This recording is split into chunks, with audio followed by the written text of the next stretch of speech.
As the first millennium approached its end, so did Europe's balance of power appear to begin its transition from the hands of the declining East Roman Empire of Byzantium to the newly formed Holy Roman Empire in the 9th century AD.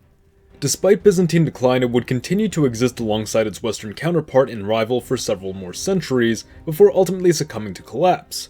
At which point the Holy Roman Empire began showing its own signs of decline as it came to be surpassed by the more centralized kingdoms of France, England, and Spain. But with the two entities both claiming the title of Rome and with much to gain from one another's strengths, each capable of compensating for the other's weaknesses, we must of course ask why at no point in their history had they put aside their differences and come together to ensure their mutual survival, even despite apparent attempts by both sides throughout the years. To answer this, let us first cover some of the history behind both empires. The Byzantines owed their beginnings to Rome's original expansion into the traditionally Greek lands of the South Balkans and the Levant, Egypt, Anatolia, and Greece proper forming the core of the old Greek world. From the very beginning, this region had been culturally distinct from Rome and did well to preserve its language, customs, and culture. For a time it even appeared as though the Romans had been drawing upon Greece's culture rather than attempting to integrate it into their own, and this in turn created something of a cultural duality within the empire. See, as the Romans had come to dominate virtually all of Western Europe and North Africa, they found themselves without major trade partners save for some German tribals. Greek lands, on the other hand, held a foothold on 3 continents, bordered the Persian and Arabian realms, not to mention had access to the rich lands of India via sea route. Clearly, Greece had tremendous potential to become Rome's new trade hub, but for it to be truly successful, it would need to be invested in, developed, and nurtured. This would begin Rome's gradual process of shifting attention away from their western dominion to the more lucrative east, consequently neglecting the old western lands and contributing to their decline. This transition from west to east would go as far as Rome's capital being moved to the eastern city of Constantinople, and as the west eventually fell to barbarian hordes, so would the Byzantines remain a direct continuation of the old empire, attempting to reclaim some of its lost western lands over the years but never regaining them in entirety. The lands of the west would have come under the occupation of many Germanic kingdoms, the largest being the Lombards in Italy, the Visigoths in Iberia, and the Franks in the region of Gaul. It would be under the leadership of Frankish King Charlemagne that the Lombards would be conquered and Francia would expand to encompass a great majority of Western Europe. It would be during this same time that the Byzantine Empire had come under the leadership of one Irene of Athens, a manipulative and ambitious noble who had her own son, the heir to the throne, blinded and ultimately killed. The Pope had his hesitations in recognizing Irene as legitimate, not merely on account of her actions but also her ruling alone as a woman. This, paired with a sense that Byzantium was too preoccupied with local matters to protect the Western Church, a historic institution of Rome, now led the Pope to seek a new protector. The Frankish king would be coronated Emperor of the Romans on Christmas Day in the year 800. Pope Leo holding that Charlemagne, having restored the Western Empire, was now the true successor to Rome as a whole and that Irene was illegitimate. After all, she was merely meant to be regent until her son came of age, and her action against this rightful heir could easily be seen as a usurpation of the throne by someone unqualified to rule. Despite the rivalry which emerged between the two empires in the years following, this did not prevent an attempted alliance or union between the two. Some claim that Charlemagne, seeking to legitimize his role as Emperor of the Romans, had made a marriage proposal to Irene with the intent of uniting their realms. Others claim that Irene, recognizing the increasingly deteriorating situation for Byzantium and the likelihood of being overthrown herself, sought to invest Charlemagne's western armies and resources into the east and ultimately restore Rome with Constantinople at its heart. Whatever the case, both sides appear to have had incentives to make such a union work, but it simply never came to pass. On Charlemagne's side, it's argued that this marriage was discouraged by the Pope, who outright asserted Irene to be illegitimate and refused to recognize her status in any capacity. Charlemagne's motives are widely debated, as up until this point he had seemingly only expressed interest in local matters and held closer to Germanic traditions. However, following his coronation, appears to have adopted the cause of restoring Rome, restarting the Western Empire after its long period of dormancy. This policy would not, however, be continued by his successor, who instead re-emphasized a focus on the Frankish kingdom. On Irene's side, it is said that one of her most trusted advisors either harshly rejected Charlemagne's proposal to Irene or that this same advisor persuaded Irene against it, this advisor having been plotting to overthrow Irene on behalf of his own brother, and did not want to risk Charlemagne's empire reinforcing Irene's imperial authority. Incidentally, the fear that the throne might be usurped by this same advisor actually played a role in compelling other members of Irene's government to overthrow her in October of the same year. But what if that changed? What if Irene and Charlemagne had been able to discuss the matter without outside interference and reach an agreement to reunite the Roman Empire? Outside of political implications, there's likely to be a great social reaction as well. The Byzantine public would have their reservations on welcoming what they might perceive as a savage Germanic emperor. Likewise, Charlemagne's men would not be enthused about having to potentially serve a foreign woman, not even mentioning the religious tension that would arise between the Eastern and Western churches, although Irene did make some progress in finding common ground with the West after having abolished iconoclasm, restoring Byzantine reverence of religious icons and images. That being said, there was still much work to be done if the churches were to avoid further detachment and the yet to occur Great Schism of our timeline. Knowing the ambitions of both Charlemagne and Irene, the two would no doubt enter into this agreement with their own agendas in mind, but beyond maintaining their own power, they would share an ambition of restoring Rome to its former glory, perhaps disagreeing most over whether it should be led from the west or east. It's important to remember that Irene was a woman of noble Greek background with ties and sympathies to old traditions and customs, which were gradually being eroded as Byzantium drifted further away from its roots. She demonstrated immense desire to re-Hellenize the Balkans and restore civilization to a Greco-Roman status quo, something which would certainly mesh well with Charlemagne's drive to resurrect Rome as it once was. Thus, their arrangement would not be one in which Irene concedes power, but rather one in which she assumes a status as junior ruler and overseer of the East, while Charlemagne stands as senior emperor and overseer of the West, harkening back to the old Roman diarchy, and Augustus's original wish for the empire to be ruled by two emperors, now one in Aachen, soon to be moved to Rome, and the other in Constantinople. From this union, Irene would gain access to Charlemagne's resources for the sake of protecting their shared empire from the Arabs whom she had been made to pay tribute to, and the Bulgars with whom tensions appeared to be escalating. Charlemagne's men would not be thrilled by this outcome, however would remain optimistic, as given Irene's age and lack of surviving heirs, Charlemagne's sons were almost guaranteed to inherit the empire. It would merely be a matter of time, and in that time the flow of Frankish soldiers to the east would eventually give them an imposing presence within Byzantium, further foreshadowing the empire's future.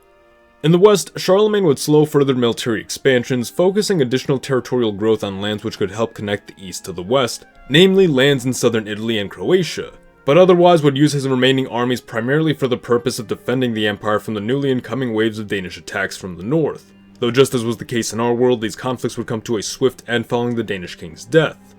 As in our timeline, Charlemagne would shift his emphasis to domestic policy, restoring the city of Rome in preparation for it to become the empire's new capital, promoting education across the west to meet and surpass Eastern standards, strictly enforce discipline within the church to provide for the public a strong moral foundation, and reform the economy which had long made use of devalued gold coins.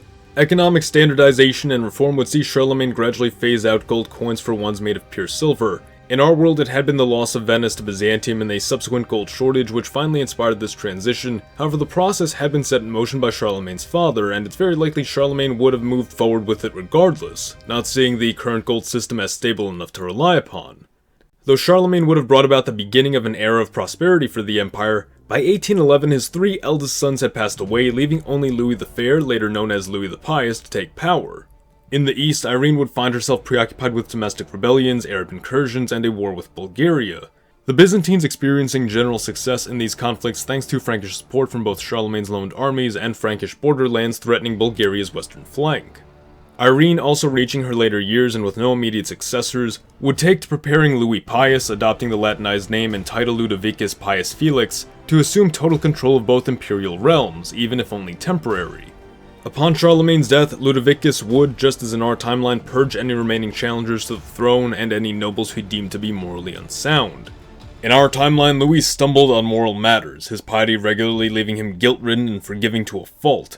This had made him appear weak in the eyes of other nobles and even the clergy, who felt his sensitivity was unbefitting of a ruler.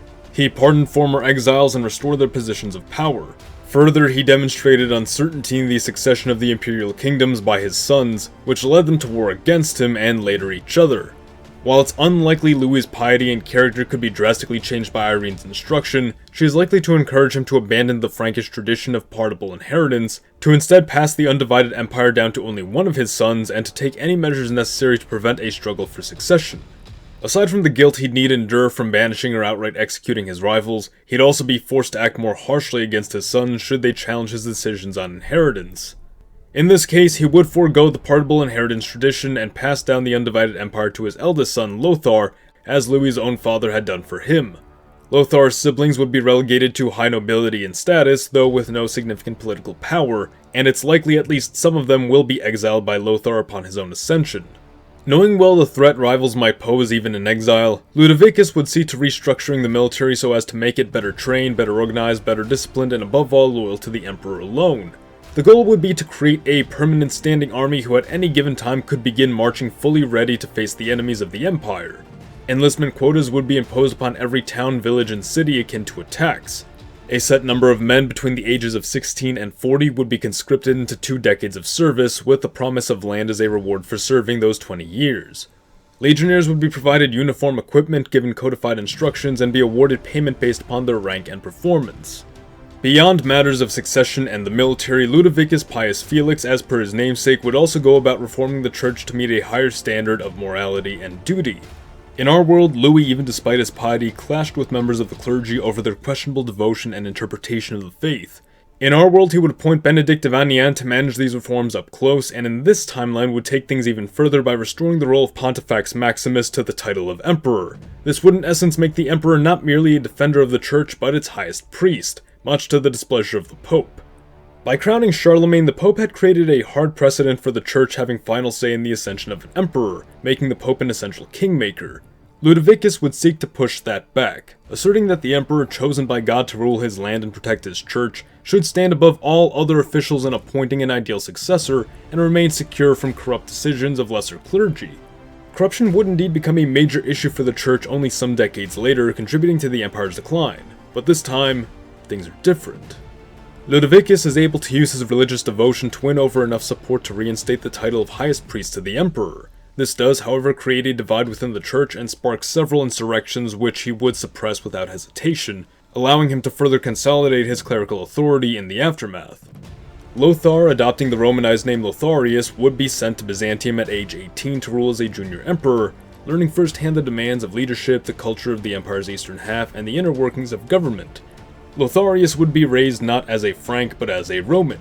He'd be taught the Latin, Greek, and Frankish languages, be brought up with the best education on the early empire available, and be instilled with a deep sense of responsibility to the empire, its citizens, and not the church, but God himself. Lotharius soon succeeds his father, taking a Byzantine wife to further cement the integration of Francia and Byzantium, and appoints his son Ludovicus II to serve as junior emperor in the east once he comes of age. Lotharius' reign would be characterized by near constant warring. He'd come to be recognized by many as the first ruler of Frankish descent to hold power and character similar to the early emperors of Rome. What Frankish identity Lotharius had was deeply buried beneath a Roman upbringing and identity, and the reforms of his father which allowed for this made Lotharius a major target for assassins and rival claimants to the throne. Exile was no longer sufficient, as some Franks began to recognize the new imperial order as a betrayal of their culture, thus rallying a formidable opposition against Lotharius.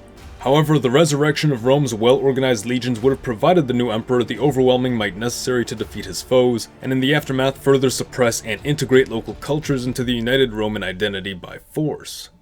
Following the legion's success in what would have amounted to a massive civil war, they would see wider deployment against neighboring threats and rivals, beginning with Bulgaria as something of a test run before shifting attention to their foremost adversary, the Islamic Caliphate. Following the passing of Lotharius, the Viking threat to the north previously suppressed under Charlemagne would become a major issue for the entire empire, as the Vikings began sailing as far as the Mediterranean, raiding the northern coast, and migrating down the Kiev and Rus region, allowing them to attack the empire from all sides, though not in great number. A variation of feudalism would thus continue to develop as in our timeline, as in order to better defend against these raids, the people would turn to their local provincial governors for protection rather than the emperor in Rome, encouraging the creation of local armies separate from the imperial legion. Decades later, the fragmentation of the Abbasid Caliphate in Arabia would allow the Eastern Empire to regain ground in Syria, Egypt, and Mesopotamia. Having cut off the lesser Islamic states of North Africa from the Eastern Caliphate, the North African coast would become a prime target for Roman raids and attacks, further allowing for a gradual reconquest of Iberia, converting it into a vassal of Rome. North Africa would soon be Christianized, and with Roman presence once again established in the near eastern lands of Mesopotamia and the Lower Caucasus, the mass influx of Turks who would have invaded the region in our timeline instead settle in the northern Caucasus and northern Persia. This pattern of warring with the Vikings and Muslims would continue until the 12th century, when the Scandinavians would become thoroughly Christianized and develop a peaceful coexistence with the Franco-Romans. Meanwhile, the Muslims grew increasingly divided and saw the Romans gain significant ground in North Africa and the Near East. However, Rome would soon be faced with an even greater adversary just a century later in the form of the Mongol Empire. The Mongols would drive the Romans out of their recently acquired eastern lands, but would be held off by the fortifications of Anatolia and the lower Levant, where the two powers would remain in a stalemate for many years. The following decades would be marked by continued endurance, and Rome, keeping its lands intact, would manage to survive, outliving the Mongols, who themselves would fracture yet another century later. Despite a military victory, the Romans would be left to contend with yet another blight brought on by the Mongols, the Black Death. The greater level of organization within the empire would offer both benefits and drawbacks during this crisis. On one hand, you have a greater ability to keep the streets free of piling bodies and quarantine regions which might have an outbreak, not to mention have an overall higher standard of cleanliness. But on the other hand, the greater amount of travel and higher population density of such an empire, specifically within its cities, would make the spreading of the plague all the easier. In the end, while Rome could be expected to be significantly impacted by the plague, without major threats in the immediate vicinity, it's likely to remain standing and mostly intact. Having seemingly overcome the greatest challenges of the early millennia, Rome would now be free to advance at great pace, setting its eyes on promising new lands. But things would not remain so carefree for long, as the dawning of the next century would bring upon them challenges unlike any before. Special thanks to Vlog.mapping for putting together the maps for this scenario. Head over to his channel to see what becomes of this new Rome in the following centuries, and as always, the US of Z thanks you for watching. Support your legion by liking the video, or join our ranks by subscribing for more. Mr. Z, out.